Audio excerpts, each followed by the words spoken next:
இப்போ போன தடவை நம்ம பார்த்தோம் ஆலயம் அப்படின்றத. இப்போ ஆலயம் அந்தி கிறிஸ்து ஆட்சிக்கு வந்த முதல் வருஷத்தில் என்ன செய்யப்படும்? ஆலயம் கட்டப்படும். இப்போ ஆலயம் இருக்கா? இல்லை. அந்தி கிறிஸ்து ஆட்சிக்கு வந்துட்டானா? இல்லை.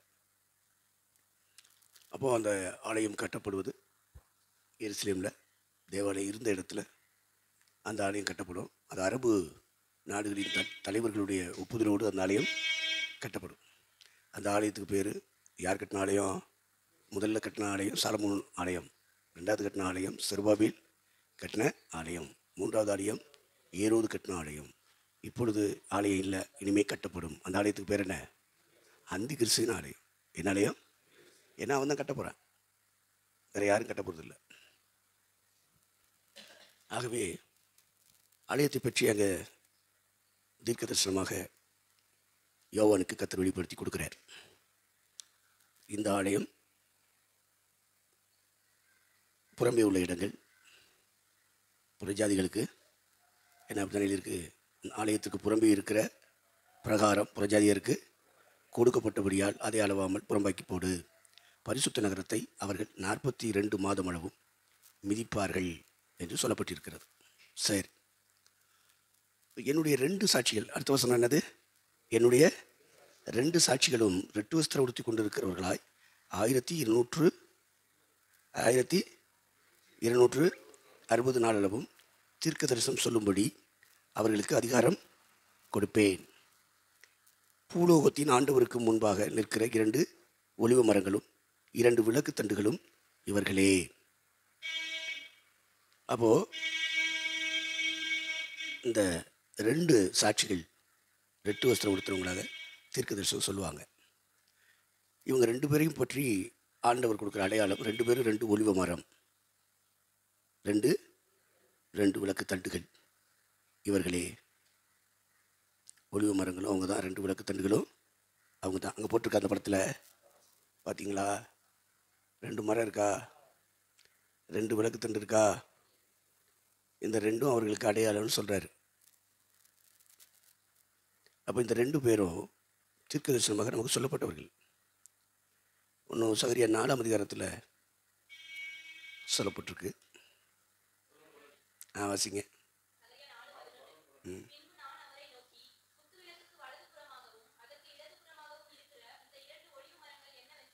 ம்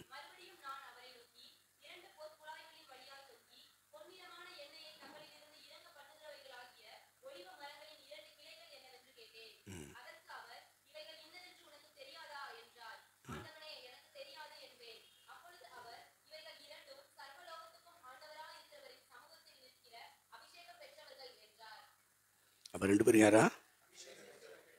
இப்போ 2 பேர் ஒலிவ மரம் விளக்குத்தண்டு. இப்போங்க சொல்கிறாரு அபிஷேகம் பெற்றவர்கள். ஒலிவ மரத்தில் இருந்து ஒலிவ கிளை, அந்த கிளையில் இருந்து விதை வருது பார்த்தீங்களா? அந்த விதையிலிருந்து எடுக்கிற எண்ணெய்க்கு பேர் தான் என்னது? ஒலிவ எண்ணெய். அந்த எண்ணெய் எங்கே ஊற்றப்படுகிறது? விளக்குகளுக்குள் ஊற்றப்படுகிறது. நமக்கு தமிழ்நாட்டில் விளக்கெண்ணெய்னு வச்சுருப்பானுங்க விளக்கெறியதுக்கு. ஆனால் அங்கே இஸ்ரேல் நாட்டில் ஒலிவ எண்ணெய்.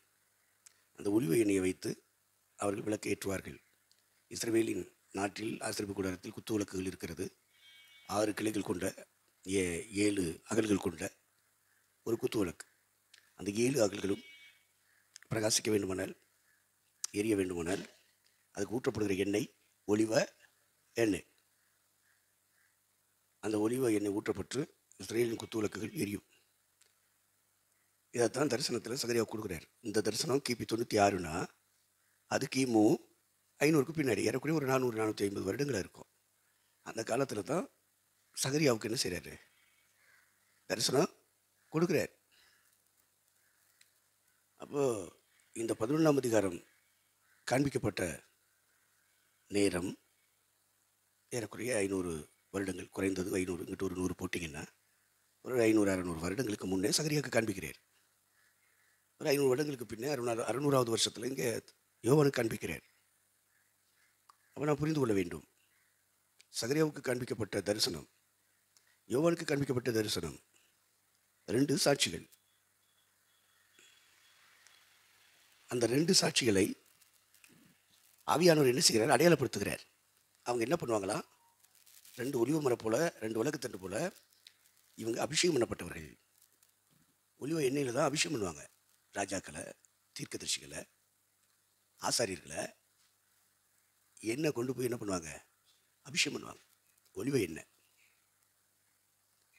அதில் எண்ணெய் அபிஷேகம், அதை நல்ல தைலமாக பண்ணி செய்வாங்க. ஆரோனுடைய சிரசில் ஊற்றப்பட்டதும் அவன் தாடிகளின் வழியாய் அங்கிகளின் மேல் இறங்குகிறதுமான நல்ல தைலம் என்று சொல்லப்பட்டிருக்கிறது. அப்போ பழைய ஏற்பாட்டின் காலத்திலே ஆசாரியர்கள், ராஜாக்கள், தீர்க்கதரிசிகள் ஆர்டைன் பண்ணுவாங்க. அபிஷேகத்தின் மூலமாக அவங்களை ஏற்படுத்துவாங்க. அது நல்ல தைலம் என்று சொல்லப்பட்டிருக்கிறது. சில இடங்களில் ஒலிவ எண்ணெய் கொண்டு தான் அவங்களை அபிஷேகம் பண்ணுவாங்க. எண்ணெய் தொட்டு ஜெபம் பண்ண சொன்னாரா? வியாதிஸ்தலுக்கு என்ன செய்யுங்க? எண்ணெய் தொட்டு ஜெபம் பண்ணுங்க சொன்னார். நீங்கள் பண்ணுறீங்களா? எண்ணெய் தொட்டு தலையில் வச்சு ஜெபம் பண்ணுறீங்களா? பண்ணுறீங்களா? நாங்களே தலையில் எண்ணெய் வைக்கிறது இல்லை. ஐயா நான் சொல்கிறேன் அப்படின்னு கேட்குறீங்களா? எண்ணெய் தொட்டு என்ன செய்யணும்? ஜெபிக்கணும். ஆண்டவர் சொன்னார். எண்ணெய் தொட்டு ஜெபம் பண்ணாங்க அப்போஸ்தலர்கள். அதில் ஆலிவ எண்ணெய், ஒலிவ எண்ணெயை எடுத்து என்ன செய்வாங்க? ஜெபம் பண்ணுவாங்க, அபிஷேகம் பண்ணுவாங்க. அந்த யூத மக்கள் அப்படி ஒரு கலாச்சாரத்தை உடையவர்களாக இருந்தாங்க. Right, okay. இப்போது 2 பேரை கர்த்தர் ஏற்படுத்துகிறார். இந்த 2 பேரையும் ஆண்டவர் பயன்படுத்துகிறார். இதை பயன்படுத்தும் போது அவங்க என்னெல்லாம் செய்வாங்க அப்படின்றத அடையாளப்படுத்துகிறார். அவங்க யார், என்ன, மச்சானா, மாமனா, அண்ணனா, தம்பியா, இந்த உறவுகளை சொல்கிறதுனால அவங்களுக்கு பேர் வைக்கிறதுனால உனக்கு என்னன்னு கேட்டேன். அவங்க சொல்கிறாங்க, முட்டா போயிலே சொல்லிட்டு போவேன், பேர் வச்சுட்டு போவேன். உனக்கு இங்கே என்ன சொல்லியிருக்கோ பைபிளில், அதைத்தான் நீ என்ன செய்யணும்? சொல்லணும். அவன் யார், எவனா இருந்தால் உனக்கு என்ன? நீ அந்த சாட்சி போக போறியா? வாயை புத்து. கிறுக்கு போயிலே சொல்கிறாங்க சொல்லிட்டு நீ ஒரு கிறுக்கேன். அது யார்? அது இருக்குல்ல. ஆவியானவர் என்ன சொல்லியிருக்காரு? அந்த 2 சாட்சிகளை பற்றி என்ன சொல்கிறாரு? ஒருவன் வாசி 5ஆம் வசனம்.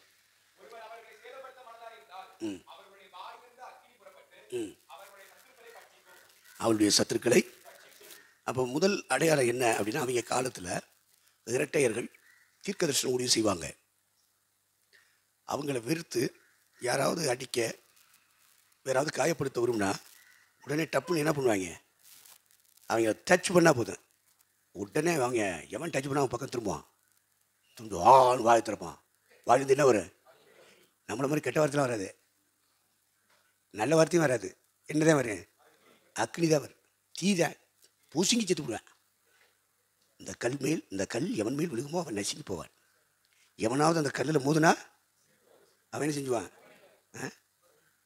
நொறுங்கி போவான், நசுங்கி போவான், நொறுங்கி போவான்னு சொன்னாரா இல்லையா? சொன்னது யார்? எழுதினார். எல்லா நேரமும் அவர் அப்படியே சாந்தம் இருக்க மாட்டார். நான் சாந்தமும் மனத்தாலுமையாக இருக்கிறேன். அது ஒன் சைடு. மறு சைடு நொறுக்கிடுவேன்றுவார், நசுக்கி போட்டுருவேன். நான் பேசுகிறேன். ஆனால் இவங்க 2 பேர் இருக்காங்களே, பேசவே மாட்டாங்க, வாயை திறப்பாங்க. நன்மையால் நிரப்போம், நன்மையெல்லாம் வராது, தீதான், அக்னி தான். இவங்க தான் சொல்லணும், ஃபவர் ஃபயர், அக்னி அக்னி அக்னி. அவன் தான் சொல்லணும். அவன் வயலில் எல்லாம் இருக்குது. எவனோ சொல்கிறாயா? அது காலத்தின் கொடுமை. அப்போ அந்த பயிலில் பற்றிலாங்க விளையாடுறாங்கன்னு நினைக்கக்கூடாது. என்னமோ பலூன் வச்சு விளையாடுறாங்கன்னு நினைக்கிறியா? நீ போய் பார், தொட்டுப்பார், புசிங்கி போவேன். என்ன ஆகி போவேன்? அந்த 2 பேர் பாருங்க, வாயை திறக்கிறாங்க. என்ன வருது? தீ தான் வரும், அக்னி தான். அவங்க 2 பேரும் 2 தீர்க்கதரிசி, 2 பேரும் அவங்கள பிரதிபலிக்கிறது. இன்னொன்று 2 ஒலிவ மரம், 2 விளக்கு தண்டுகள் என்றெல்லாம் சொல்லப்பட்டிருக்கிறது. விளக்கு தண்டை நிற்கிறவேன், விளக்கு தண்டை நிற்கிறவேன் சபைக்கு சொல்லுவார் இல்லையா ஆண்டவர்? நீ சரியா அன்பு கூறல அப்படின்னா, முழுமையான அன்பு கூறல அப்படின்னா விளக்கு தண்டை. விளக்கு தண்டைனா நமக்கு என்ன? சபைக்குள்ள விளக்கு தண்டை நீக்குவேன்னு சொன்னால் என்ன அர்த்தம்? நடத்திப்பு இல்லாமல் போயிடும். நடத்திப்பு இல்லாமல் ஒருத்தன் போகிறான்னா அவன் பாதிக்கப்படுகிறான். தண்டு நீக்கப்படுகிறது. தண்டு நீக்கப்பட்டால் வெளிச்சம் சரியா இருக்குமா? இருக்க. ஆக இஸ்ரேலிய மக்கள் அந்த கிறிஸ்துவின் ஆட்சி காலத்தில் வெளிச்சம் கொடுப்பதற்காக விளக்கு தண்டுகளாக இருப்பது இவர்கள் தான். இந்த விளக்குகளுக்கு வேண்டிய அபிஷேகம் அந்த ஒலிவ மரத்திலிருந்து வருகிறது, எண்ணெய் வருகிறது. இப்படி 2 பேரும் பரிசுத்தாவினால நிரப்பப்பட்டிருப்பார்கள். பரிசுத்தாவினா நம்ம பரிசுத்தாவி இல்லை, அது வேற ஆவி, அது தீர்க்கதரிசன ஆவி. அது கிருபையின் ஆவி. அந்த நாட்களில் அருளப்படும் தீர்க்க தரிசனத்தின் ஆவி. ஆகவே 2 பேரும் ஊழியம் பண்ணுறாங்க. இந்த ஊழியம் பண்ணுறதுக்கு அவங்களுக்கு அதிகாரம் கொடுக்கப்பட்டிருக்கு. அதிகாரம் கொடுக்கப்பட்டிருக்கு. இப்போது இவங்க 2 பேரும் ஊழியம் பண்ணுறாங்க, தீர்க்கதரிசனம் சொல்கிறாங்க. தீர்க்கதரிசனம் சொல்லி அந்த மக்களை நல்வழிப்படுத்துகிறாங்க. வந்துருங்க, 666 முத்திரையெல்லாம் தெரிக்காதிய, விக்கிரகத்தை கும்பிட்டுறாதிய, அந்த கிறிஸ்துக்கு அடிமையாக போயிடாதீங்க. இப்படிலாம் அரசாங்கத்துக்கு விரோதமாக பிரசவம் பண்ணா அரசாங்கம் விடுமா? இந்த வேலையை இவங்க 2 பேரும் செய்கிறாங்க. உலக கவர்மெண்ட்டே எதிர்த்துக்கிறான். சர்வதேச கவர்மெண்ட்டே எதுக்குறாங்க இவன் 2 பேரும். சர்வதேச கவர்மெண்ட்டு சொல்லுது சிலை வழிபாடு செய். அந்த கிறிஸ்துவ போல சிலை வச்சு அதுக்கு கோயில் கட்டி அதை என்ன செய்யணும், கும்பிடணும், வழிபாடு நடத்தணும், வாழ்த்தணும், போற்றணும். ஊருக்கு கிராமத்துக்கு பட்டணத்துக்கு அதை செய்யணும். சர்வதேசம் முழுவதும் அது நடக்குது. இஸ்ரேல் நாட்டிலையும் அது நடக்குது. நடக்கும்போது இவங்க அதுக்கு மாறாக பண்ணுறாங்க. சாமி கும்பிடாத, அந்த கிறிஸ்துவ கும்பிடாத, அந்த கிறிஸ்துவனா ராஜா வணக்கம் வேண்டாம், மனுஷ வழிபாடு வேண்டாம், அந்த மனுஷனை போல சிலை செஞ்சு சிலை வழிபாடு வேண்டாம். இப்படி அவனுக்கு போகிற மதிப்பு மரியாதையை மக்கள் எல்லாத்தையும் சர்வதேச மக்களை அறிமுகப்படுத்தியிருக்கான். இவங்க எல்லாம் பண்ண வேண்டாம், எல்லாம் செய்யாத.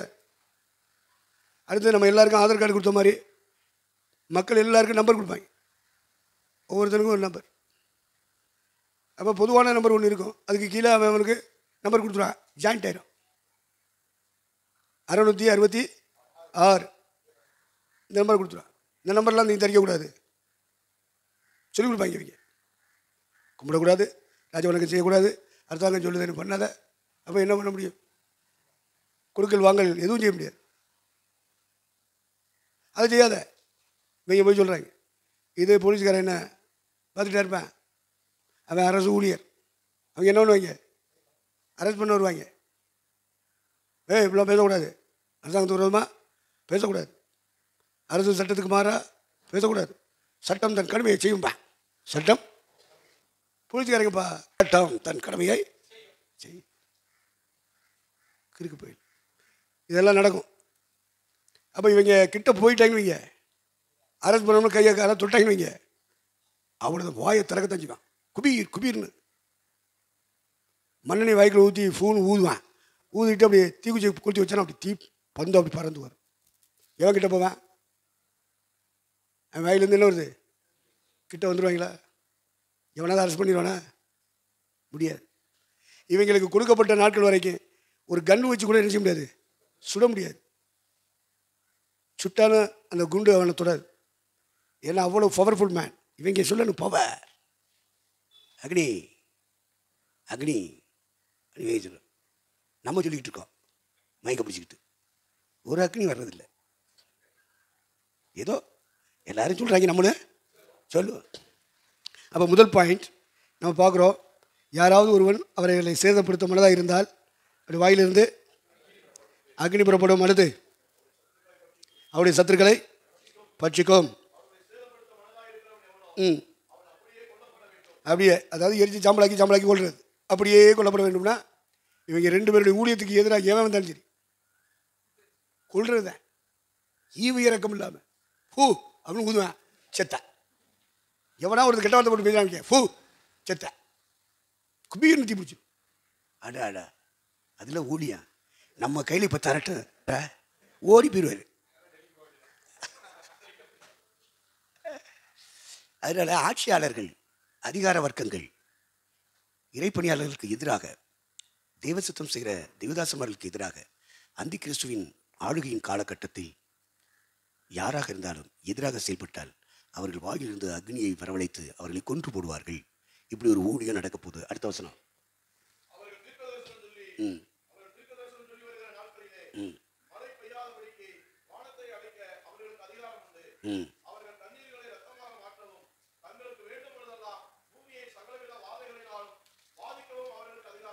பத்தியில என்னெல்லாம் அதிகாரம் கொடுக்குறாரு.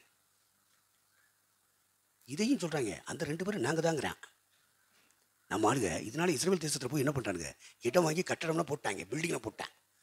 ஏயா நீங்கள் இங்கேருந்து அங்கே போய் கட்டடம், அந்த எழுதிருக்கல வெளிப்படுத்த 11 அந்த சாட்சி யார் நினச்ச? அந்த தீர்க்கதரிசி யார்? நாங்கள் தான். அது ஏன்டா அங்கே போய் பணத்தை போட்டு கட்டணுட்டியே? அங்கே தான் ஊழியமே ஆரம்பிக்கணும். அதனால் எங்கள் பேரில் இப்போவே நாங்கள் பில்டிங் ரெடி பண்ணுறோம். பேருமையான மக்கள் பணத்தை கொடுத்துட்டு இருக்காங்க. ஸ்லோன்காரங்க சொல்ல ஆரம்பிச்சிட்டாங்க, இலங்கையில் இருக்கிற விசுவாசிகள் சவு மக்கள் ஒருவனும் இந்த இந்தியாக்காரங்க தங்களை தீர்க்கதரிசின்னு சொல்லிட்டு இருக்காங்க, கொடுத்துறாத. நம்ம காணிக்க நம்ம பணம் நம்ம தேசத்தின் ரட்சிப்புக்காக செலவு பண்ணணும். கொடுக்காது இல்லைன்னா அவங்க எல்லாரும் ஒன்று சேர்ந்து பேசி அடைச்சிட்டாங்க வாசலை. இவங்களுக்கு எல்லா இடத்துலேருந்து காணிக்க போகுது. இஸ்ரேல் நாட்டில் கட்டணம் வாங்குறதுக்கு அங்கேருந்து போகல. அப்போ எனக்கு ஒரு ஃபோன் வருது, ஐயா என்னையா இவங்க தங்களை தீர்க்கதரிசிகள் இஸ்ரேல் நாட்டில் நாங்கள் கட்டடம் கட்ட போகிறோம், தீர்க்கதரிசிகள் தங்குறதுக்கு பணம் கொடுங்க அப்படின்னு சொல்லி இந்தியா ஃபுல்லாக கேட்குறாங்க, வெளிநாடுகளில் கேட்குறாங்க, இலங்கையிலும் கேட்குறாங்கய்யா. இவங்க தான் தீர்க்கதரிசியா? சொல்லுங்கள். எனக்கு ஃபோனில் கேட்குறேன்.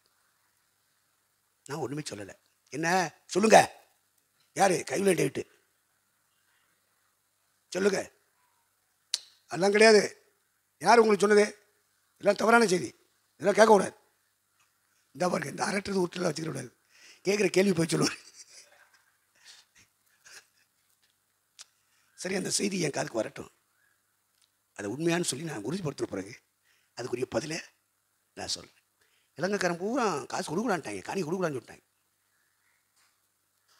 அந்த 2 சாட்சி நாங்கள் தான் அப்படின்னு சொல்கிறாங்க. இங்கே இந்த கூட்டத்துக்குள்ள யாராவது இருக்கீங்களா? பார்க்கணும்ல. ஏன்னா அந்த கிறிஸ்து சாட்சி காலத்தில் நான் பார்க்க முடியாதுல்ல, இப்பயே பார்த்துக்கிறேன். அப்போ 2 சாட்சிகள் அவங்க என்ன பண்ணுறாங்க? ஒன்று, வாயிலிருந்து அக்னியை வரவழைத்து எதிரிகளை கொள்கிறாங்க. 2வது தீர்க்க தரிசனம் சொல்லிட்டு இருக்காங்க மக்கள் மத்தியில். அதுக்கப்புறம் என்ன? வானத்தை அடைக்க அவர்களுக்கு அதிகாரம் கொடுக்குறார் கர்த்தர். எதுக்கு அடைக்கிறான்? மழை பெய்யக்கூடாதான். எலியா ஒரு காலத்தில் அடைச்சான், 3 வருஷம் அடைச்சிட்டேன். எத்தனை வருஷம்? 3 வருஷம். எங்கே எழுதியிருக்கு? கருத்து சொல்லக்கூடாது, வசனம் சொல்லணே. யாக்கோபு, யாக்கோபு, நீ சொல்கிறது அங்கே வரைக்கும் கேட்கணும். அப்படிப்பட்டவன் பைபிள் வாசிக்கணும். நல்லா சத்தம் சொல்லு. அப்படி சொல்லிட்டு எப்பவுமே வாசி. வாசி.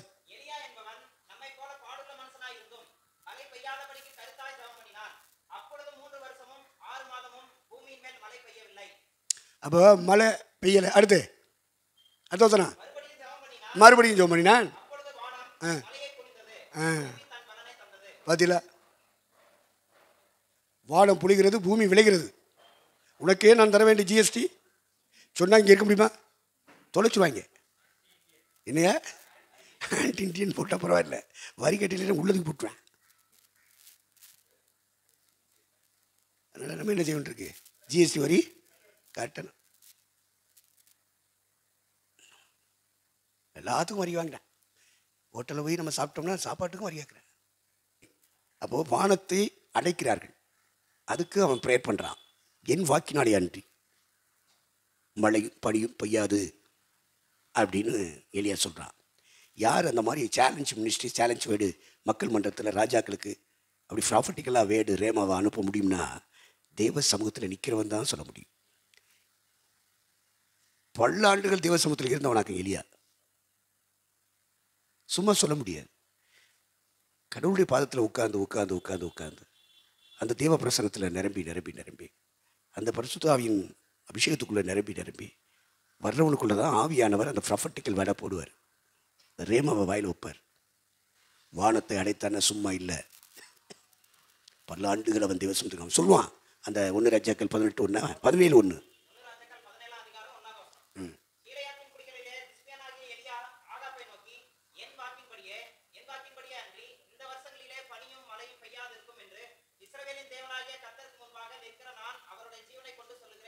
Underline the point.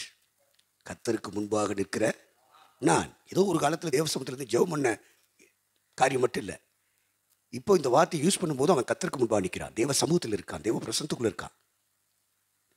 அதனால அவன் சொல்கிறான். அவன் சொல்கிற வார்த்தையின்படி கர்த்தர் வானத்தை என்ன செய்கிறாரு? தூதனை அனுப்புகிறாரு. அவன் என்ன சொல்கிறான்?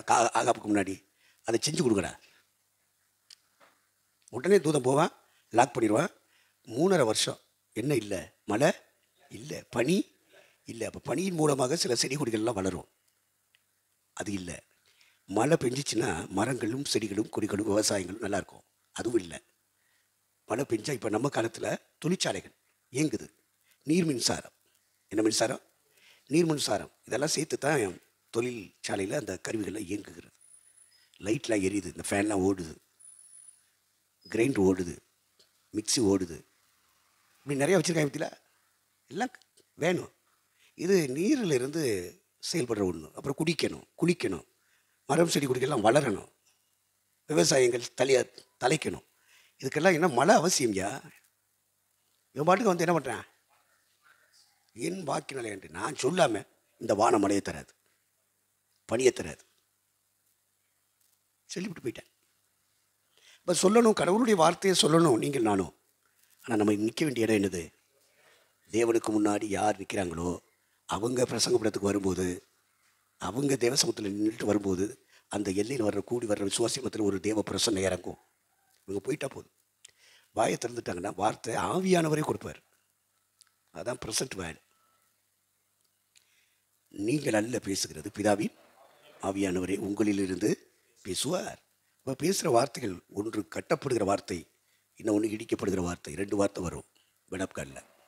ஒன்றும் அந்த மனுஷனுடைய வாழ்க்கையை கட்டும், இடிந்து போய் கிடைக்கிற அவருடைய வாழ்க்கையை கட்டும். அழுது கொண்டிருக்கிற அவருடைய வாழ்க்கையை, கண்ணீர் நிறைந்த வாழ்க்கையை, கண்ணீர் விடாத வாழ்க்கையாக, துக்கமில்லாத வாழ்க்கையாக அவருடைய வாழ்க்கையை கட்டும். அந்த வார்த்தைகள் உங்கள் வாயிலிருந்து என் வாயிலிருந்து போகணும். இது ஒரு பக்கம். இன்னொரு பக்கம், கடவுளுடைய வழியை விட்டுட்டு, கடவுளுடைய சித்தத்தை விட்டுட்டு, சத்தியத்தின் பாதையில் நடக்கிறத விட்டுட்டு, கடவுள் வைத்திருக்கிற ஒழுங்குகளை விட்டுட்டு யாராவது மாறி தடம் புரண்டு போவாங்கன்னா வார்த்தை எச்சரிப்பின் வார்த்தையாக வரும்.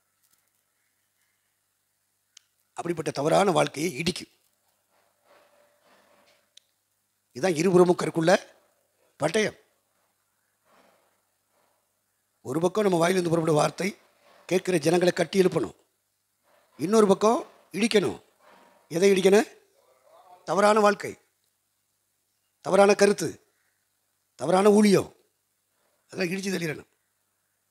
அப்போ வாயிலிருந்து வர்ற வார்த்தை, தேவ சமூகத்தில் இருக்கிற ஊழியர்களாக நீங்கள் நான் இருந்தால் அந்த வார்த்தை இருபுறமும் கற்குள்ள பட்டயமாக புறப்பட்டு வரும். ஒன் சைடு கட்டி எழுப்போம், இடிக்க வேண்டிய பகுதி என்ன செஞ்சிடும்? இடிச்சிடும். டெலீட் அண்ட் ஆட் அப்படிம்பாங்க. ஆட் பண்ணுங்க அப்படிம்பாங்க. இந்த விஷயத்தை டெலீட் பண்ணுங்கன்னு சொல்லுவாங்க. இது 2 வேலையும் நடக்கும். அப்போ ஆண்டவரும் சொல்லுவார் சீசர்கிட்ட, நீங்கள் பூமியில் கட்டுவது எதுவோ அது பரலோகத்திலும் கட்டப்பட்டிருக்கும், நீங்கள் பூமியில் கட்ட அவிழ்ப்பது எதுவோ அது பரலோகத்திலும் இந்த அதிகாரத்தை உங்களுக்கு தருகிறேன் என்று ஊழியர்களுக்கு கர்த்தர் அந்த அதிகாரத்தை கொடுத்து அனுப்பினார். அப்போ கட்டுறதுனா எது, கட்ட அவிழ்க்கிறதுனா எதுன்னு புரிஞ்சுக்கிறீங்க. ஆக வானத்தை அடைத்தார்கள். அந்த 2 பேரும் மழை வராதபடி அடைத்தார்கள். அங்கே என்ன எழுதியிருக்கு? மறுபடியும் வாசிங்க.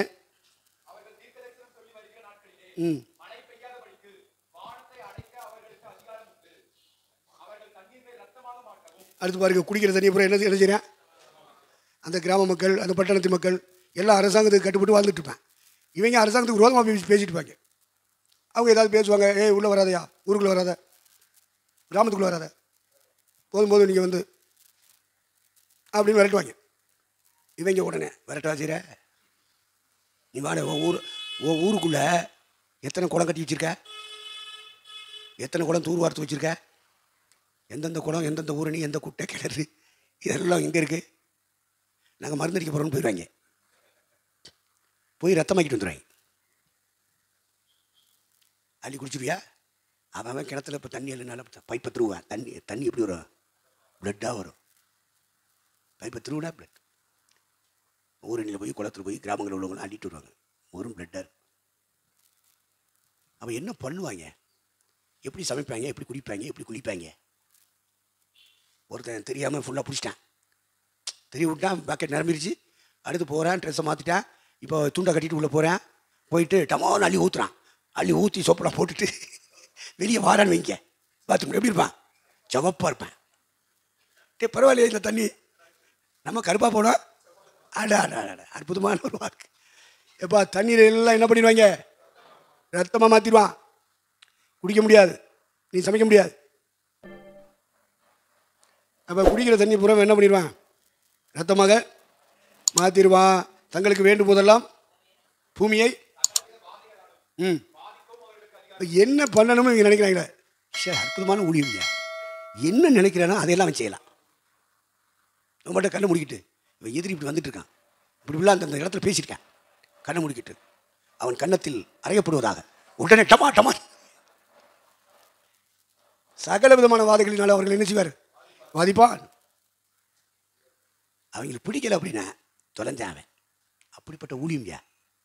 அந்த ஊழியத்தை கத்த நம்ம கையில் தந்தார்னா ஒருத்தன் இருக்க மாட்டான், பூமியில் ஒருத்தன் இருக்க மாட்டான். இவங்க தான் இருப்பாங்க. எல்லாத்தையும் அழிச்சிடுவான்ல, நம்மள் போவானாக, அவ்வளோதான் போயிடுவேன். யார் யாரை பிடிக்கலையோ எல்லாத்தையும் சபிச்சு விடுவாங்க. அப்படிப்பட்ட ஒரு மகிமையான ஊழியத்தை இந்த 2 சாட்சிகளும் அந்தி கிறிஸ்துவின் ஆட்சியின் காலத்தில் நிறைவேற்றி கொண்டிருப்பார்கள். அடுத்த வசனம்.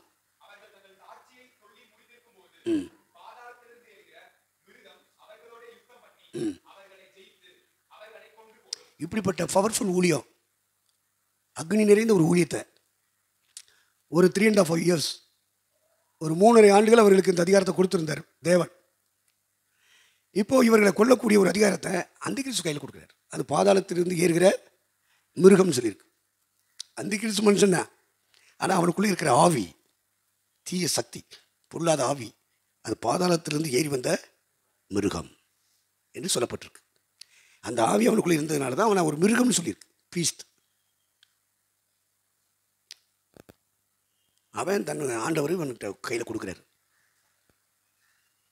அப்போ பாதாளத்திலிருந்து ஏறி வருகிற மிருகம் அவங்கள கொல்லும்னு எழுதியிருக்கு. அப்போ என்ன செஞ்சு அவங்கள கொண்டுப்பாங்க? 2 பேரையும் அரசாங்க உத்தரவோட கொண்டுட்டாங்க. சுட்டு கொண்டிருப்பாங்களா? என்ன பண்ணாங்க தெரியல. சதாம் ஹுசேனை போர்த்தல் மாதிரி போர்த்தல்ட்டாயிலான்னு. தூக்கு தண்டனை கொடுத்துருந்தாங்கன்னா வீரபாண்டிய கட்டப்ப மாதிரி வீரவசனம் பேசியிருப்பாங்க. தூக்கு தண்டனையாக இருக்காது, சூட் பண்ணியிருப்பாங்க நினைக்கிறேன். அப்படியே போய் விழுந்துட்டாங்க, பொத்துன்னு விழுந்துட்டாங்க. உடனே டெலிகாஸ்ட் இருக்குது. பரிசுத்தவான்கள் செத்துட்டா காமிக்கிருக்கு. கொண்டுட்டோம்டா, இந்த மணிப்பூரில் என்ன நடக்குது, தீ வச்சு கொளுத்திட்டோமா, தேவாலயங்களை இடிச்சிட்டோமா, ரைட் போட்டோம். 11ஆம் அதிகாரத்தில் வருகிறோம். அவன் சகல விதமான வாதைகளாலும் வாதிக்க அவர்களுக்கு அதிகாரம் உண்டு. அவர்கள் தங்கள் சாட்சியை சொல்லி முடித்திருக்கும் பொழுது பாதாளத்தில் இருந்து ஏறி வந்த மிருகம் அவர்களோட யுத்தம் பண்ணி அவர்களை ஜெயித்தது, அவர்களை கொன்று போட்டது. கொன்று போட்ட உடனே அவங்க எங்கே செத்தாங்களோ அந்த இடத்துல டெலிகாஸ்ட் பண்ணிட்டான். டெலிகாஸ்ட் பண்ணி லைவில் கொண்டு வர்றான். உலக நாடுகள் முழுவதும் பார்க்குறான். டேய், உலக அரசாங்கத்தையும் எதிர்த்து வேலை செஞ்சவங்க அவங்க போர்த்தல்ட்டாயிடா. அரசாங்கத்திட்ட வேலை காமிச்சா விடுவாங்களா? போர்த்தல்ட்டாய் பாரு பாரு பாரு, டே வா இங்கே வா, இந்த பாரு பாரு. அவ அந்த காலத்தில் அங்கே உள்ளவங்க எல்லாரும் பார்த்தாங்கன்னு எழுதியிருக்கோம். அது எங்க ஜனங்களிலும்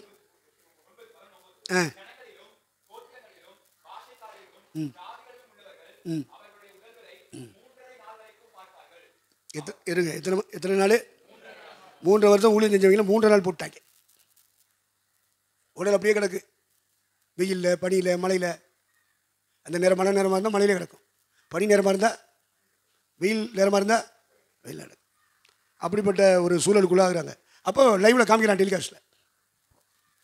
அவங்க உடல்களை பூமியில் உள்ளவங்களாம் என்ன செய்வாங்களா? பார்ப்பார்கள். அவருடைய உடல்களை 3.5 நாள் வரைக்கும் பார்ப்பார்கள். 3 நாள் வரைக்கும் லைவில் காமிச்சிட்டே இருக்கான். அடுத்து என்ன வசனம்? அப்போ அவங்களை அடக்கம் பண்ணுறதுக்குலாம் யாரும் போக முடியாது, அரசாங்க அனுமதி கிடையாது, நாட்டு அலவுடு. 3 நாளாக கிடக்கு. ஒரு தேவடைய மனுஷன், ஒரு தேவடைய ஊழியக்காரன், தேவசித்தம் செய்கிறவன் உடல் அடக்கம் பண்ணலப்பா. ஆண்டவர் அமைதியாக இருக்கார், எல்லா பேரும் வேடிக்கை வந்துக்கிட்டு இருக்கான். கல்லறையில் வைக்கிறதுக்கு யாராவது முயற்சி எடுத்தால் நாட்டு அலவுடு, அரசாங்க அனுமதி கிடையாது. திருவிழா உள்ள புடம் விழுந்த மாதிரி போட்டாங்க. 3 நாளைக்கு முன்னாடி அவங்க என்னுடைய நிலைமை என்ன? அரசாங்கத்தையும் அதிர பண்ணிக்கிட்டு இருந்தேன். இப்போ அந்த கிடக்கான். கட்டி பிடிச்சி அழுகிறதுக்கு ஒரு ஆள் கூட இல்லை. ஒரு ஆம்புலன்ஸை கொண்டு வந்து எடுத்துகிட்டு போகிறதுக்கு கொரோனாவிலேயாவது ஆள் வச்சான். ஆனால் அந்த காலத்தில் இந்த பாடியை தூக்கிட்டு போகிறதுக்கு ஆள் இல்லை. வந்தால் அவனையும் போட்டு தள்ளிடுவாங்க. அப்படிப்பட்ட சிக்கலில் சிக்கலாகி பாருங்கள் தீர்க்கதரிசிகள். அடுத்து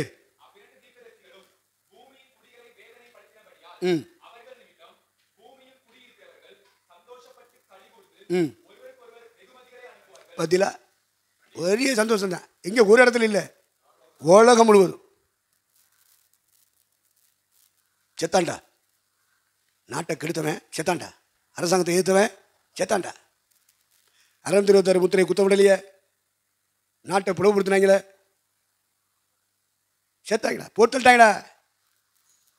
அங்கங்கே உட்காந்து நம்ம ஆட்கள் நம்மளை மாதிரி ஆட்கள் கூடி கூடி பேசுறது போட்டாங்க. கொண்டுட்டாங்க. இந்த பாரு காமிச்சிட்டே இருக்காங்க லைவில். இலங்கை தமிழர்கள் செத்து கிடக்கிறத டெலிகாஸ்டில் காமிச்சிட்டு இருந்தான். நீங்கள் பார்த்தீங்களா? நீங்கள் அந்த காட்சியை பார்க்கலைன்னா நீங்கள் அந்தி கிறிஸ்துவின் ஆட்சி காலத்தில் இருங்க, உங்களுக்கு இதெல்லாம் காமிப்பாங்க, நீங்கள் பார்க்கலாம். அவர் உடல்களை 3½ நாள் வரைக்கும் சர்வதேச பூமியும் குடிமக்களும் பார்த்தார்கள். பார்த்தது மட்டுமல்ல, சந்தோஷப்பட்டார்கள். சந்தோஷப்பட்டது மட்டுமல்ல, ஒருவருக்கொருவர் ஆமாம் செத்தாண்டா செத்தாண்டா செத்தாண்டா. ஏசுனார சிலுவையில் அரைஞ்சிட்டு தான் சாப்பிடணும், கொன்னுட்டு தாண்டா சாப்பிடணும். ஏன்ப்பா இன்னைக்கு பஸ்கா பண்டிகையில் என் வீட்டில் எல்லாம் செஞ்சாச்சு, பண்டிகைக்கு உள்ள பண்டம் பலகாரம்லாம் இருக்குது, துணிமணிலாம் இருக்குது, பண்டிகையில் திருவிழா கொடுத்த வேண்டிய ட்ரெஸ் எல்லாம் இருக்குது, வாங்க வாங்க சாப்பிட்டு போங்க, சூடாக சாப்பிடுங்க. ஏய், அவனை கொல்லாமல் கை வைக்க மாட்டான், அவனை இன்னைக்கு தூக்கிட்டு தானே வருவான் அப்படின்னு சபதம் ஏற்றார்களே யூத சமுதாயம். மகிமையின் கர்த்தரை அறிந்திருந்தார்கள், ஆனால் சிலுவையில் அறிந்திருக்க மாட்டார்களே. சபதம் ஏற்றாங்க பஸ்கா பண்டிகை அன்னைக்கு. அவனை கொன்னுட்டு சிலுவையில் தூக்கிட்டு தாண்டா நாங்கள் சோத்தில் கை வைப்போம் அப்படின்னு கங்கணம் விட்டு தீர்மானம் பண்ணி தான் அந்த வேலையை பண்ணானுங்க. அது மாதிரி அந்த இஸ்ரேலிய மக்கள் எல்லாரும் ஒன்று திரண்டு இயேசுக்கு விரோதமாக அண்ணா காய்பா தலைமையில் ஒன்று திரண்டது போல, மத்திய சர்க்காருக்கு பிரதிநிதியாக இருந்த பிளாத்தையும் தங்கள் வசப்படுத்தினது போல, இந்த அந்தி கிறிஸ்து ஆட்சி காலத்தில் இந்த 2 பேருக்கும் சர்வதேச மக்கள் எல்லாரும் எதிராக தான் பேசுவான், சந்தோஷப்படுவான், களி கூறுவான், அடுத்து வெகுமதிகளை அனுப்புவான். அடுத்து வாசிங்க. ம் ம் ம் ம் ம்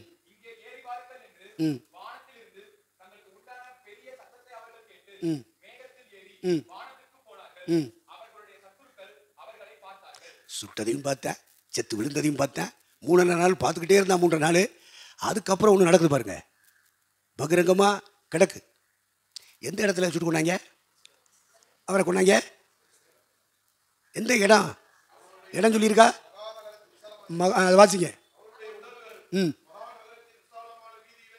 ம் ம் ம் ம் இப்போ எந்த இடத்துல அடிக்க அந்த ஆட்கள் சுட்டு கொல்லப்பட்டு கிடக்கிறாங்க 3 நாளாக? இயேசுநாதர் சிலுவையில் அறையப்பட்ட இடம் கொல்கத்தா, அந்த வட்டாரத்திலேயாக்கும் இவங்களை கொள்றாங்க. இயேசுநாதர் அடக்கம் பண்ணப்பட்டு 3ஆம் நாள் என்ன செய்தார்? இவங்க 3 நாள் கழிச்சு, அவர் 3 நாள் கழிச்சு, இவங்க 3. அதே இடம். அவரும் மரித்தார், இவர்களும் மரித்தார்கள். அவரும் அடக்கம் பண்ணப்பட்டு உயிர் தெரிந்து போனார். இவங்க அடக்கம் பண்ணப்படலை, கல்லறையில் வைக்கப்படலை, வெளியில் பூமியில் கிடந்தாங்க. அடக்கம் பண்ணப்படாமலே மரித்து உயிர் தெரிந்தாங்க. ஜீவ ஆவி அவர்களுக்குள் பிரவேசித்தது. உடம்பெல்லாம் அப்படியே நெளிது. ஏடா செத்து 3 நாளாக செத்து போயிட்டாலும் உலகமே சந்தோஷப்பட்டு இருக்கிற நேரத்தில் இப்போ உடல் என்ன செய்து அசையுது. அசையும் போது இவங்க பார்த்துட்டே இருக்காங்க. எப்படி இருக்கும்? ஆகா இன்னமோட நடக்குது அது சொல்லுவான், டே பேய்டா, சாசுடா, ஆத்தாடி, இனி என்ன நடக்க போதோ தெரியாதுடா. எல்லாரும் பயந்தார்கள். அப்போ பல்லவத்திலிருந்து ஒரு சத்தம் வருது, இங்கே ஏறி வாருங்கள். இந்த சத்தம் வந்த உடனே அவன் டைவர்ட் அடிச்ச மாதிரி குதிச்சாங்க பாருங்க. படுத்துக்கிறத போகிறான். அவன் எப்படி ஜம்ப் பண்ணி எந்திரிச்சிருப்பான் பாருங்க. ஏன்னா ஜீவ ஆவி உள்ளே வந்துருச்சு. இப்போ உங்களுக்கு எனக்கு நல்ல ஒரு அபிஷேகம் நம்ம இறங்கட்டும், ஒரு இடத்துல நின்று ஜெபம் முடியுமா? கைத்தட்டிங்க முடியுமா? தூக்கிடுவேன், வீசிடுவேன். அப்படி தூக்கின உடனே ஆவி உள்ளே பிரவேசித்த உடனே அப்படி ஜம்ப் பண்ணி அப்படி நின்றாங்க. பார்க்குறான், அப்படி போயிடும். டெலிகாஸ்ட்டில் பார்த்துட்டே இருக்கான். இப்போ தான் மொபைல் இருக்க, வீட்டுக்குள்ளேயே பார்த்துக்குருவாங்க. மொபைல் தெரிஞ்சுன்னா இந்த படம் நமக்கு வரைஞ்சிருக்க மாட்டோம். டிவி வெளியான காலத்தினால தான் டிவின்னு சொன்னால் நான் மாறி போகிறேன். இந்த காலத்தில் டிவின்னு சொல்ல மாட்டாங்க, மொபைல் சொல்லிடுவாங்க. அதை புரிஞ்சுக்கிறேன். மொபைலில் காண்பிச்சுவான், எல்லா மொபைலும் பார்ப்பாங்க. யூடியூப்பில் வரும், ஃபேஸ்புக்கில் வரும், ட்விட்டரில் வரும், என்னெல்லாம் இருக்கோ ஆன்லைனில் அத்தனையிலும் வரும். அவ்வளோ வேணும் பார்ப்பேன். இப்போ ஏறுவாருங்கள் அப்படின்னு ஒரு அசீரிய சப்தம் கேட்ட உடனே செத்து போன மனுஷன் என்ன பண்ணிட்டாங்க? 2 பேரும் ஜம்ப் பண்ணி எந்திரிச்சாங்க. ஷர்ன்னு மேலே போகிறாங்க. எல்லாம் பார்க்க டே மொழி ஏடா ஃப்ளைட் மாதிரி போயிட்டுருக்கா? ஃப்ளைட் இல்லைடா, ராக்கெட் வேகத்தில் போக வேண்டாம் ஆள். போகிறாங்க, அப்படி மேகம், உடனே மேகங்களாக இருக்கா, மேகத்துக்கு மேலே ஃப்ளைட் போயிடும். அது மாதிரி இவங்க மேகங்களின் வழியாக மேலே போய் வானத்துக்குள்ளே போயிட்டாங்க. எங்கே போனார்கள்? கண்டுபிடிக்க முடியுமா? கண்டுபிடிக்க முடியாது. சுபாஷ் சந்திர போஸ் எங்கே போனார் என்று கண்டுபிடிக்க முடியவில்லை. எங்கேயோ போயிட்டார். சுபாஷ் சந்திர போஸ் எங்கேயோ போயிட்டார். மேலே போயிட்டாரியா? உயிர் தெழுதல் இருக்கு. மரித்த சடலங்கள் எலும்பு. கல்லறைக்கு போனது எலும்பு, கல்லறைக்குள்ளே போகாதது எலும்பு. கர்த்தர் எழுப்பி இருக்கிறார். அரசாங்கம் கொண்டு வச்சு செத்து போயிட்டான்னு நினைக்காத. அவ்வளோ வேலையும் எந்திரிக்க போகிறான். மணிப்பூரில் எவனை கொண்டு அத்தனை வேலையும் கர்த்தர் எழுப்ப போகிறார். அத்தனை வேலையும் எல்லாருக்கும் அந்த நம்பிக்கை இருக்கியா? கர்த்தர் எழுப்பிடுவார். இந்த எந்திரிச்சு போயிட்டாங்க, மேகத்தின் வழியாக போய் வானத்துக்கு போயிட்டாங்க. எங்கே போனாங்கன்னா நமக்கு தெரியாது. போயிட்டான். எங்கே போனால் வானத்துக்குள்ளே போயிட்டான். அடுத்து வாசிங்க. ம் ம் ம் ம் ம் பாருங்க, அவன் எந்திரிச்சு போனோன்னு என்ன நடக்குது? பூமி அதிர்ச்சி. அதில் இவங்க செத்து போய் கிடந்த இடத்து என்ன என்ன என்ன இடம் சொன்னோம் பார்த்தோம்? எருசலேம் மாநகரம் என்று சொல்கிறது ஜெருசலேம். அதுவும் கல்வாரி சிலுவையில் இயேசு தொங்கினார் பற்றில அந்த இடம். ஆனால் ஞான அர்த்தம் என்ன கொடுக்குறாங்க? ஞான அர்த்தம் என்ன கொடுக்குறான்? எகிப்துன்னு சொல்கிறாங்க, சோதோம்னு சொல்கிறாங்க. அப்படி ஆகி போச்சு எருசலேம் மாநகரம்.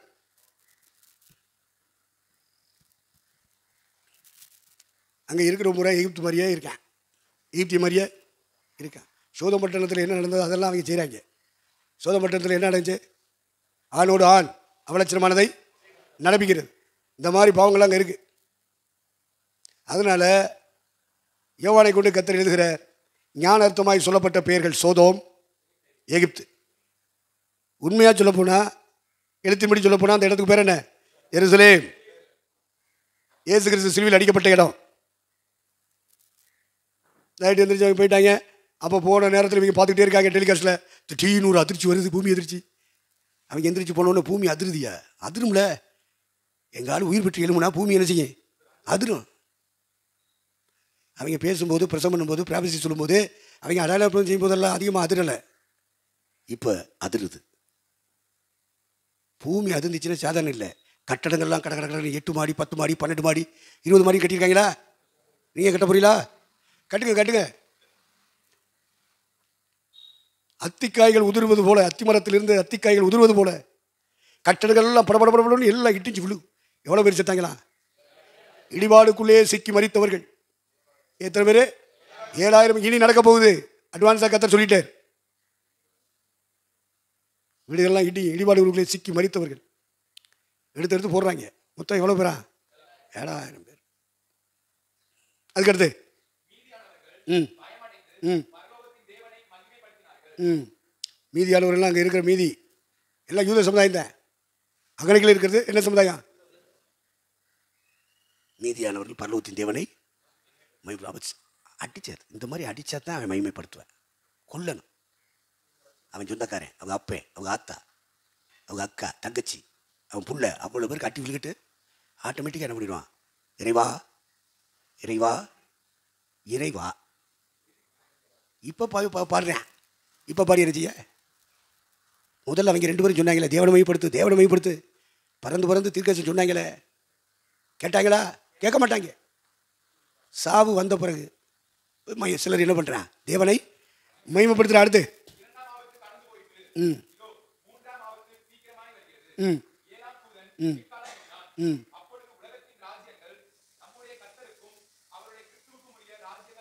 ம் சரி. அப்போ 7ஆம் தூதன் எக்காலம் ஊதுகிறான். எத்தனாம் தூதன்? 7ஆம் தூதன் ஊதும்போது என்ன நடக்குமா? சர்வதேசத்தினுடைய ராஜ்யங்கள், ராஜாக்கள் எல்லா அதிகாரங்களையும் கொண்டு வந்து சப்மிட் பண்ணிடுவான். அந்த அளவுக்கு ஒரு யுத்தம் நடக்கும். அந்த யுத்தத்துக்கு பேர் தான் அர்மகதோன் யுத்தம். இப்போ கிறிஸ்துவுக்கும் கிறிஸ்துவனுடைய பரிசுத்தவான்களுக்கும், ஆன்டி கிரைஸ்டுக்கும் அவனோட உடன்படிக்கை பண்ணின அத்துணை ராஜ்யத்தின் அதிபதிகளுக்கும் யுத்தம் உண்டாகும். அந்த யுத்தத்தில் நம்முடைய கர்த்தர் ராஜாதி ராஜாவாக இருப்பதினாலும் கத்தாதி கத்தாவாக இருப்பதினாலும் அந்த அந்தி கிறிஸ்துவோடு யுத்தம் பண்ணி ஜெயிப்பார். அந்த கிறிஸ்துவும் கள்ளத்திற்கதரிசியும் உயிரோடு பிடிக்கப்பட்டு அக்னி கந்தகம் இருக்கிற கடலில் தள்ளப்படுவாங்க. அவர் தாவீதின் சிங்காசனத்தில் மைமின் சிங்காசனத்தில் உட்காருவார். அப்பொழுது சர்வதேச பூமியை எருசலேமை தலைநகராக கொண்டு சர்வதேச நாடுகளையும் இயேசு ஆளுகை செய்வார். இயேசு அதை 7ஆம் தூதனை காலம் ஊதினார். அப்பொழுது உலகத்தின் என்ன எழுதியிருக்கு? உலகத்தின் ராஜ்யங்கள் நம்முடைய கர்த்தருக்கும் அவருடைய கிறிஸ்துக்கும் உரிய ராஜ்யங்களாயின. அவர் சதா காலங்களிலும் இப்படியாக நடக்க போகுது. அப்போ 11ஆம் அதிகாரத்தில் சொல்லப்பட்ட 2 சாட்சிகள். இந்த 2 சாட்சிகள் சிலர் எலியாங்கிறாங்க, சிலர் ஏனோக்குங்கிறாங்க, சிலர் எலியாவும் மோசேன்றான், சிலர் எலியாவும் ஏனோக்குன்றான். யாரும் என்னன்னு சொல்லிட்டு போட்டு நீங்கள் சொல்லிடாதீங்க. நீங்கள் என்ன செய்யாதீங்க? சொல்லிடாதீங்க. வரவேண்டிய எலியா வந்துட்டு போயிட்டான். வரவேண்டிய எலியா சொன்னது யாரு? சொன்னது யாரு? அப்புறம் இவங்க சொல்கிறத நம்ம நம்பலாமா? ஏது நான் சொன்னதான் நீங்கள் நான் நம்பணும். இல்லை சின்ன பையலு நேற்று பேஞ்ச மலையில் இன்றைக்கி முடிச்ச காணாம். அதெல்லாம் நீங்கள் நம்பக்கூடாது. எலியா வந்துட்டு போயாச்சுன்னு ஏதுனா சொன்னார். இப்போ எலியா வந்துச்சு போயாச்சுன்னு சொல்லியாச்சு. அப்போ எலியா இல்லை, இவங்க சொல்கிறபடி எலியா இல்லை. மோசே அவர் மரித்து அடக்கம் பண்ணப்பட்டு அவர் மருவமலைக்கு வந்து நிற்கிறார். எங்கே வந்து நிற்கிறாரு? இனி அவர் வரப்போகிறது இல்லை. அதனால் மோசே இல்லை. அப்போ எபிரேயர் 9:27 சொல்லியிருக்கு, அன்றியும் ஒரே தரம் மரிப்பதும் பின்பு நியாயத்திற்படைவதும் மனுஷனுக்கு நியமிக்கப்பட்டிருக்கிறது. அந்த வசனத்தை எடுத்து ஒரு ஸ்தாபனம் பேசுது. என்ன சொல்லுது? எலியா சாகாமலே போயிட்டாரு. எலியா சாகாமலே போயிட்டாரு. அதனால் அவர் திரும்ப வரணும், அவர் சாகணும், அவர் திரும்ப வரணும். அப்படி ஒரு கூட்டம் காத்திருக்காயா? தெளிவாக பேசுகிறான். எலியா சாகாமல் போனதுனால அவர் வந்து என்ன செய்யணும்? சாகணும். கொடி கட்டி நிற்கிறான். இந்த 3.5 நாள்கள் செத்து கிடந்தாங்க பற்றியில, அது மாதிரி எலியா திரும்ப வந்து செத்து கிடக்கணுன்றான். அதனால தான் அவங்க சொல்கிறாங்க எலியா எலியா எலியாங்கிறான். என்ன ஆவி இருக்கு இவங்களுக்குள்ள? ஆண்டுடைய வசனம் என்ன சொல்லுதோ அதை சொல்லிட்டு போ. உன்னை யார் பேர் சுட்டு விழா நடத்த சொல்லுது? மூதி கேட்குறதுக்கு நாதி இல்லாதனால நீ பெரிய ஆளு, நீ பெரிய பாசு, நீ பிதான்னு சொல்லிட்டு மற்றவங்க பூரா பின் சந்தையெல்லாம் நம்புகிறேன். அவனை அதே தப்பை பண்ணுறான்ல. இதுக்கெல்லாம் உனக்கு என்ன தண்டனை கொடுக்குறது? நீ சீவனுக்கு போவாங்க. சீவனுக்கே நீ வருவியான்னு பார்ப்போம். என்ன பண்ணுறாங்க பாருங்க. ஏன்னா நம்புறதுக்கு ஒரு கூட்டம் பேத்தைகள் கிடக்கு. பரிசுத்தவான்கள் பரிசுத்தவான்கள்னு சொல்லிக்கிட்டு கிறுக்கு போயிடு. ஆக எந்த அடிப்படையில் சொல்கிறாங்க எலியான்னு? எபிரேயர் 9:27 அடிப்படையாக்குறாங்க. ஏன்னா சாகாமல் போயிட்டானா அவன் வரணுமா, வந்து என்ன செய்யணும்? சாகணும்னு சொல்கிறாங்க. அதனால அந்த பேரை சொல்கிறாங்க. எலியா தான் அப்படிப்பட்ட அடையாளம் செஞ்சான், வானத்தை அடைச்சான், அக்னியை கொண்டு வந்தான். அதனால அவன் 2 தீர்க்கதரிசியில் ஒருத்தன் யார்? எலியா அப்படின்னு காரணம் சொல்கிறாங்க. இப்போ நம்ம பார்ப்போம். சாகாமலே உயிரோடு பறந்து போகிற ஒரு கூட்டம் இருக்கா இல்லையா? இருக்கா இல்லையா? அப்போ இவன் சொல்கிற வசனப்படி பார்த்தா நாம் எல்லாரும் திரும்ப வந்து என்ன செய்யணும்? அப்போ இது எவ்வளோ பெரிய முட்டாள்தனம் பண்ணிட்டு இருக்கான் என் பங்காளி. சிப்பா வெட்டி போட்டு மொட்டையை முடியை வெட்டி விட்டு அவங்களுக்கெல்லாம் பெருசாக கிடைக்குதுன்னு சொல்லிக்கிட்டு இருக்காங்க. கல்யாணம் முடிக்காட்டா பெருசாக கிடைக்கும்னு சொல்லிட்டு இருக்காங்க. இப்போ தான் பண்டாரத்தையே அப்படி காலை தொங்கப்பட்ட காலை அப்படி மேலே தூக்கி வச்சுட்டு ஆஹா ஸ்வீட் ஸ்வீட் அவருக்கு. அப்போ ஒரு கூட்ட ஜனங்கள் உயிரோடு பறக்க போகிறாங்க. 1 கொரிந்தியர் 15:51.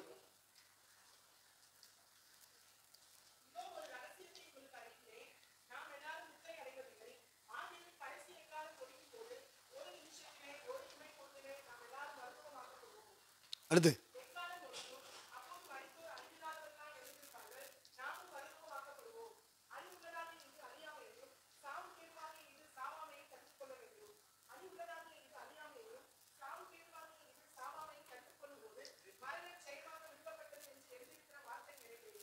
மரணம் ஜெயமாக விழுங்கப்பட்டது. மரணத்தை விழுங்கி ஏப்பம் போடுற கேஸ் அங்கே உட்கார்ந்துருக்க கேஸ் சாதாரண கேஸ் இல்லை. மரணமே உன் பாதாளமே உன் என்ற வெற்றி முழக்கமிட போகிற நாள் வருகிறது. அதான் நம்முடைய இரட்சகர் இயேசு வானங்களில் இறங்கி வரும் நாள். கிறிஸ்துவுக்குள் மரித்தவர்கள் முதலாவது இருந்திருப்பார்கள். பின்பு உயிரோடு இருக்கு நாமெல்லாம் கண் மூடி கண் திறப்புக்குள் மர்வமாக்கப்பட்டு பறக்க போகிறோம். இப்படி போகிற நம்மெல்லாம் திரும்ப வந்து சாகணும்னு உபதேசம் பண்ணுறாயா? எத்தனை பேர் அதை ஏற்றுக்கிறிய? ஆமாம் ஆமாம், அப்படியே மறுபடியும் நாங்கள் பறந்து போனாலும் திரும்ப வந்து அவங்க சொல்கிறதான் சத்தியம். நாங்கள் வந்து என்ன செய்ய போகிறோம்? சாப்பிட்றியா? வாய்ப்பில்லை ராஜா. நீ சாவை தேடினாலும் சாவு உள்ள இடத்தில் வராது. காரணம் என்ன? உன் சரீரம் மர்வமாயிருச்சு. உனக்குள்ள இருக்க பரிசுத்த ஆவியானவர் உனக்குள் இருக்கிற மாம்சத்தை ரத்தத்தை பட்சித்துருவார். எலியா அக்கினி குதிரைகள் பூட்டப்பட்ட அக்கினி ரத்தத்துக்குள்ளே தூக்கி போடப்பட்ட போது அவருடைய மாம்சம் அவருடைய ரத்தம் பட்சிக்கப்பட்டது. ஏஞ்சல்ஸுடைய பாடி எப்படி இருக்கும்? அதில் ரத்தமும் இல்லை மாம்சமும் இல்லை. அப்போ இப்போ வானலோக சரீரம் உனக்கும் எனக்கும் தரப்படும். அதுக்கு பேர் தான் மறுரூப சரீரம். அதில் ரத்தம் இருக்காது, மாம்சம். ரத்தமும் மாம்சமும் தேவனுடைய ராஜ்யத்தை சுதந்திரிப்பது இல்லை. அப்புறம் எப்படி உள்ளே போக முடியும்? பரலோகத்துக்குள்ள எப்படியே போவேன்? மாம்சத்தோடு ரத்தத்தோடு எவன் போக முடியும்? முடியாதியா. அங்கே போனால் அவனுக்கு பசிக்கு, அங்கே போனால் அவனுக்கு தாகம் வரும், அங்கே போனால் அவனுக்கு குளிக்கணும், அவனுக்கு பாத்ரூம் வேணும். அங்கே எங்களுக்கு பாத்ரூமாக கட்டி வச்சிருக்கு, என்ன ஹோட்டலாக கட்டி வச்சிருக்கு, வயிற்று ஒன்று வாங்கி சாப்பிட்ருக்கு. மாம்சமும் ரத்தமும் பட்சிக்கப்படுகிற ஒரு அக்னிக்குள்ளே கர்த்தர் தம்முடைய பரிசுத்தவான்களை திருச்சபை மக்களை கொண்டு போவார். அந்த அக்னி பரிசுத்தப்படுத்துகிற அக்னி, அது பரலோக அக்னி. அந்த அக்னி அவன் மேலே இறங்கிருச்சுன்னா இமைப்புள்ள கண்மூடி கண் திறக்கிறதுக்குள்ள ஒரு அவனுடைய ரூபமே மாறும், பரலோக சரீரமாக மாறும். அதுக்கு பேர் தான் மறுரூபம். மாம்சம் ரத்தம் பட்சிக்கப்படுகிற நேரம் இப்படி பட்சிக்கப்பட்டு தூதர்கள் சரீரம் உடையவர்களாக இவர்கள் பறந்து போவார்கள். இவெல்லாம் வரணும், இவன் சாகணும், இவங்க அடக்கம் பண்ணணும். என்ன உபதேசம் ஐயா? தைரியமாக எழுதுறாங்க, தைரியமாக கேன்சரில் பதிவு பண்ணுறாங்க. பேத்த நம்புறதுக்கு ஒரு பேத்த கூட்டம் இருக்கு. கிறுக்கோலி பயிலுங்க. என்னப்பா மளிகையில் அதை படிக்காத, சுவிசேஷத்தை படி. அப்போ தான் நீ அந்த வசனத்துக்கு போக மாட்ட. அந்த வசனம் நிறைவேறிடுச்சு. அதைத்தான் ஏசுனார் சொல்கிறார், வர வேண்டிய எலியா அப்புறம் என்னத்துக்கு அதை போட்டு படிக்கிற? அதை நிறைவேறிடுச்ச, அதை படிக்கக்கூடாது. தீர்க்க தரிசனத்தில் எலியா வருவான்னு எழுதியிருக்கு. இதை சீடர்கள் போய் கேட்குறாங்க ஏசுட்ட, முந்தி வந்து சீர்படுத்தணும்னு சொல்லியிருக்க, எலியா வருவான்னு எழுதியிருக்க, என்ன சாமி சொல்றீங்க? டே, வர வேண்டிய எலியா வந்துட்டான்டா, அவனுக்கு செய்ய வேண்டியதெல்லாம் இவங்க செஞ்சுட்டாங்க மக்கள், அவன் போயிட்டான்டா, அப்புறம் வருவான்னு சொன்னா இப்படி. இதைத்தான் கேட்டேன் ஆர்எஸ் முகத்தில். இப்படிலாம் எழுதியிருக்க, நீங்கள் என்ன சொல்கிறீங்க? அப்படி ஒரு வசனம் இருக்கா? அப்படி ஒரு வசனம் இருக்கா? சரி, அவ்வளோதான் அவங்க அறிஞ்சது. அவங்க இப்படிப்பட்ட விளக்கங்கள்லாம் கொடுப்பாங்க. என்ன செய்ய? ரைட்டை சொல்லிட்டு போட்டு அவங்க எழுதுனதெல்லாம் சத்தியம்னு எல்லா மக்கள் நம்புகிற மக்கள் இருக்காங்க. ஏமாறுறவன் இருக்கிற வரைக்கும் நீ போவியால? நீ போவியாங்க? துருவதேச கும்பல் தோத்துறான். நான் யார்கிட்ட கேட்டேன் உங்களுக்கு தெரியாது. தோத்துறான். அதனால கவனிச்சுக்கிடுங்க. அப்போது எலியா வந்துட்டு போயிட்டான்னு ஜீசஸ் ரிப்ளை பண்ணிட்டார். இனி அதுக்குள்ளே போக வேண்டாம். அடுத்து மோசே மரிச்சிட்டான். அவரை கடவுளே என்ன செஞ்சார்? அடக்கம் பண்ணிட்டாரு. அதுக்கப்புறம் மருவமலைக்கு அவனை அனுப்பணும்னு சொல்லிட்டு அவனை அனுப்புகிறார். மருவமலையில் இயேசு, எலியா, அடுத்து யார்? மோசே. இப்போ எலியா மருவம் ஆயிட்டான்ல. மருவமலையில் வரும்போது இயேசு மருவம், மோசே உயிர்த்தெழுந்த சரீரம். இயேசு கிறிஸ்து பரிசுத்த ஆவியின் பிரசன்னத்தினாலே அவர் மருவமாகி இருக்கார். இப்படிப்பட்ட ஒரு காட்சி மருவமலையில் பார்க்குறோம். அப்போ பெருமாள் செய்யாட்ட போயிருக்கும்போது நான் கேட்டேன், எப்படி இருந்துச்சு பிரதர்? நான் சிலைகளையெல்லாம் தொடவே இல்லையே, விக்கிரகத்தை பற்றிலாம் தொடரை பற்றிலாம் ஏசுனார் மட்டும்தான் மையப்படுத்தினேன், உயர்த்தினேன். நீங்கள் பார்த்தீங்கல்ல, எப்படி இருந்துச்சு அப்படின்னாரு. அப்போது பல கொஸ்டின்ஸ் எனக்குள்ளே இருந்ததை கேட்டே வரும்போது, கடைசியாக நீங்கள் ஜெபம் பண்ணும்போது மரியாதையே எங்களுக்காக வேண்டிக் கொள்ளும் என்று ஒரு வார்த்தை சொன்னீங்களே, அது எப்படி? மரித்தோற்ற நம்ம ஜெபிக்கலாமா, கேட்கலாமா? உடனே டக்கான சரியா, மருவமலையில் மரித்தோர் வரவில்லையா, ஏசு பேசவில்லையா அப்படின்னாரு. டங்குவார் அந்திரிச்சு எனக்கு. அதிகாலை நேரம், ஆண்டவரே ஆவியானவரே அப்படின்னு பட்டக்குன்னு அடுத்த சைடு எதிர்வினை ஆற்றியாச்சு. என்ன ஐயா, அவங்க 2 பேரும் மரிச்சவங்கன்னு சொல்லக்கூடாது. இவன் மரித்து உயிரோடு எழுந்துட்டான், அவன் மருவ சரீரத்தில் வந்துட்டான் இல்லையா? அப்போ மருவப்பட்டவங்கள்ட்டையும் மரித்து உயிரோடு எழுந்தவர்கள்ட்டையும் பேசலாம். அந்த இடத்துக்கு இந்த மாதம் வரலையே, மரியா வரலையே, எந்த அடிப்படையில் சொல்கிறீங்க? அப்படி ஜெபப்படுங்க தேவை. முதல்ல கத்தோலிக்க ஆவியை விட்டு வெளியே வா, கத்தோலிக்க அந்த ஸ்தாபனத்தை விட்டு வெளியே வா. அவளை விட்டு வெளியே வாருங்கள், அவர்கள் செய்யும் பாவங்களுக்கு உடன்படாதிருங்கள். தீர்க்கதரிசனம் 18 அதிகாரத்தில் எழுதியிருக்கு. Right, okay. டைம் ஆச்சு, இப்பெல்லாம் நேரம் பேசிட்டு இருக்கும்போது முடியும், கஷ்டம். ரைட்டு. அப்போது அதை கவனிச்சிடுங்க. மரித்தோர், மோசே மகிமையின் சரீரத்தோடு தான் மருவமனையில் இயேசுவோட பேசிட்டு இருக்கான். எலியா மறுரூப சரீரம், இவனுக்கு உயிர்த்தலின் சரீரம் அல்லது மகிமையின் சரீரம். எலியாவுக்கு கிடைத்த சரீரம் மறுரூப சரீரம். ஆகவே அவர்கள் இனி வரமாட்டார்கள். மறுரூபமானவன் வருவானா? வரமாட்டான். உயிர்த்தெழுந்தவன் வருவானா? வரமாட்டான். ஆக எலியாவும் அல்ல, மோசையும் அல்ல. அப்போ ஏனோக்கு வருவேன் அப்படின்பா நம்மால். ஏனோக்கு எப்படி வருவேன்? மறுரூபம் ஆனாத்தான் மாம்சமும் ரத்தமும் தேவனுடைய ராஜ்யத்தை சுதந்திரிப்பது இல்லை. மறுரூபம் ஆனாத்தான் அவன் என்ன செய்வான்? தேவன் அவனை எடுத்துக்கொண்டார். தேவன் அவனை எடுத்துக்கொண்டார். சரீரம் மறுரூபமாகாமல் பரலோகத்துக்குள்ள நுழைய முடியாதுப்பா. இதான் சத்தியம். சரீரம் உயிர்த்தலில் பங்கெடுக்காம, மகிமையின் சரீரம் பெறாமல் பரலோகத்துக்குள்ள நுழைய முடியாது. இதை நீங்கள் புரிஞ்சுக்கிறோம். இதுதான் புதிய ஏற்பாட்டு சத்தியம். இதுக்கு மாறா எவன் பேசினாலும் சரி, பவுல் சொன்னான், நான் ஆகிலும் வானத்திலிருந்து ஒரு தூதனாகிலும் வந்து நான் சொல்லுகிற இப்பொழுது சொல்லிக் கொண்டிருக்கிற வசனத்துக்கு விரோதமாக நானே மாற்றிக்கிட்டு பேசினாடும் சபிக்கப்பட்டவனாக இருக்க கடவன் அப்படின்னு பவுல் சொல்கிறான். அவனுக்கு என்ன வரும்? சாபம் வரும். என்ன வரும்? சாபம் வரும். அப்போ நல்லா கவனிங்க. எலியாவும் அல்ல, மோசையும் அல்ல, ஏனோக்கும் அல்ல. ஆகவே மரணத்தை காணாதபடி பறந்து போகிற ஒரு கூட்டம் இருக்கிறது. அது நீங்களும் நானும். என்னப்பா? ஆமாம், ஏனோக்கு வரணும்னு அவசியம் இல்லை. அவன் சரீரம் மறுரூபமானதால தான் அவன் பர்வத்துக்குள்ளே எடுத்துக்கொள்ளப்பட்டான். மறுரூபமாகாத எவனும் பர்வத்துக்குள்ளே நுழைய முடியாது. அதான் 1 Corinthians 15:51, மாம்சமும் ரத்தமும் தேவனுடைய ராஜ்யத்தை சுதந்திரிப்பதில்லை. அதை நம்ம புரிஞ்சுக்கிறோம். ரைட். அடுத்து அப்படி போயிடுவோமா? அவங்க போயிட்டாங்க, நம்மளும் போகணும். அவங்க அப்படியே எழும்பி எங்கே போயிட்டாங்க? மேகத்தின் வழியாக எங்கே போயிட்டாங்க? வானத்துக்குள்ளே போயிட்டாங்க. இப்போ நாம் முடிச்சுட்டு நம்ம ரயிலை பிடிச்சி பஸ்ஸை பிடிச்சி என்ன செய்யணும்? போகணும். நம்ம ஊருக்குள்ளே போகணும். இப்போலாம் வானத்துக்குள்ளெல்லாம் போக முடியாது. நமக்கு இன்னும் டைம் இருக்குது. அப்படி வானத்துக்குள்ளே போகணும்னா உங்களெல்லாம் போட்டு தரணும். தோத்துறோம். ரைட். அது இது என்ன அதிகாரமையா? 12 அதிகாரம் வாசிக்க இருக்கிறேன்.